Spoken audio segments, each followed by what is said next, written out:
আবারও গঙ্গা ভাঙন শামশেরগঞ্জে পুনরায় সাতঘরিয়া গঙ্গাঘাটে আতঙ্কে রয়েছে এলাকাবাসী। দীর্ঘ প্রায় 4 বছর ধরে অব্যাহত রয়েছে গঙ্গা ভাঙন। গতকাল থেকে আবারও গঙ্গা ভাঙন শুরু হয়। স্থায়ী সমাধান কবে মিলবে প্রশ্ন সাধারণ মানুষের। আবারও গঙ্গা ভাঙন শামশেরগঞ্জে পুনরায় সাতঘরিয়া গঙ্গাঘাটে আতঙ্কে রয়েছে এলাকাবাসী।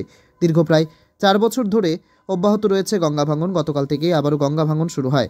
স্থায়ী সমাধান কবে মিলবে প্রশ্ন সাধারণ মানুষের। জঙ্গিপুর থেকে তরিকুল শেখের রিপোর্ট, জঙ্গিপুর টিভি। শুরু হয়েছে কালকে থেকে ভাঙন শুরু হয়েছে।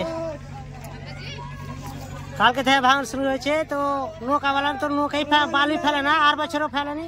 2 নৌকা 1 নৌকা করে মাল ফেলছে, মালই ফেলে না। ওই সকালে নৌকা আসছে 12টা 1টার দিকে মাল ফেলছে, দিয়ে 2টা দিয়ে পেলিয়েছে।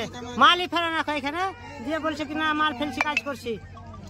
হ্যাঁ, কতটা জমি ভেঙেছে? এখন মোটামুটি বিয়াখানি পড়েছে। কোন ঘাটে? সাতঘরিয়া ঘাটে। আপনার নাম? বরজান আলী। বাড়ি? বাড়ি সাতঘরিয়া।